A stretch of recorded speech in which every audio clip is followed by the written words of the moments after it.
You don't lose motivation randomly. It's not a mood. It's not just discipline. There's a pattern behind it, and in most cases, it starts the moment you tell someone your goal. You get an idea, not a casual one, not something you'll forget in an hour, something meaningful, something that stays in your head, the kind of idea that makes you stop and think, this could actually change my life. Not just your routine, not just your week, something bigger. And in that moment, something shifts inside you. You feel focused, clear, aligned. For once, your mind isn't scattered. You're not overthinking every step. You're not doubting yourself. You feel ready, like you finally know what to do. And then you say it out loud to a friend, to someone close, to someone whose opinion matters just enough. You explain your plan, what you're going to do, what you're building, where you're going, and they react. Positive, supportive, encouraging. That's amazing. That's a big move. You should definitely do it. And in that moment, something important happens, something subtle, but powerful. You feel a sense of progress. Not real progress, but it feels real. From a psychological perspective, this is known as a premature reward response. Your brain releases satisfaction before any real action is taken. Why does this happen? Because social recognition, being seen, being validated, being approved, activates the same reward systems in your brain as actually achieving something. So when someone reacts positively, your brain interprets it as progress. It registers, I did something meaningful. I moved forward. I'm closer now. Even though, objectively, nothing has changed, and that's why the next day feels different. You sit down, ready to start, and suddenly, less urgency, less drive, less tension.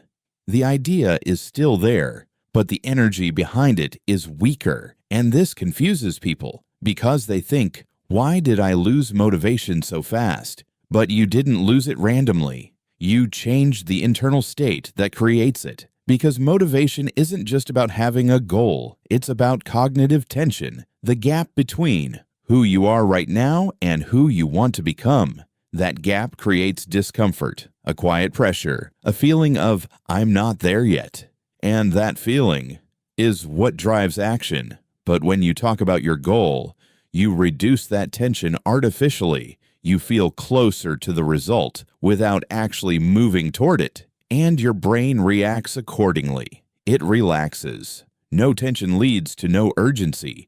No urgency leads to no action. And that's the first mechanism. But there's another layer, and it's even more important. The moment you say your goal out loud, it becomes public. Before that, it was internal, flexible, safe, private. You could experiment. You could fail quietly. You could change direction without pressure. But now, it's something other people know, and that introduces social pressure. Even if no one says anything, even if no one judges you openly, your brain anticipates it. Evaluation, judgment, expectation, and this activates a completely different system. Not motivation, but self-protection. Instead of pushing you forward, your brain starts minimizing risk. That's why you begin to delay, overthink, avoid starting, and eventually, you lose interest. Not because the goal is wrong, not because you're lazy, but because the psychological context changed. It's no longer, I'm exploring something. It becomes, I said I would do something. And those are two completely different mental states. One is light, open, flexible. The other is heavy, rigid, loaded with expectation. That's why everything suddenly feels harder. Not because the goal changed, but because the pressure around it did. And there's a third mechanism, the one most people don't realize. When a goal stays internal, it integrates into your identity. You start becoming it, quietly, without forcing it. But when you verbalize it too early, you externalize it. It becomes something outside of you, something to explain, something to defend, something to prove, and your focus shifts from building the goal to managing how it looks. You start thinking, how do I explain this?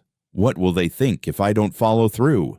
What if I fail after saying this out loud? And just like that, the goal loses its internal power. That's why people who stay consistent often do something very simple. They delay sharing. They allow progress to happen first. They build proof. They create results quietly before they look for validation. Because they understand something critical, motivation is fragile in its early stage, and external attention can disrupt it. This doesn't mean you should never share your goals. It means timing matters. If you share too early, you replace action with emotion. If you build first and speak later, sharing becomes reinforcement, not substitution. So next time you feel the urge to tell someone your plan, pause and ask yourself one honest question. Am I sharing this because I've made progress, or because I want to feel like I have? Because those are not the same, and that small difference is often the reason people stay stuck for years. So instead of announcing your goals, protect them, at least in the beginning. Let them grow, let them develop, let them become something real before you expose them. Because once they're real, you won't need to explain anything. People will see it. And more importantly, you'll feel it. And this time, the motivation won't disappear because it wasn't borrowed from other people's reactions. It was built from your own progress.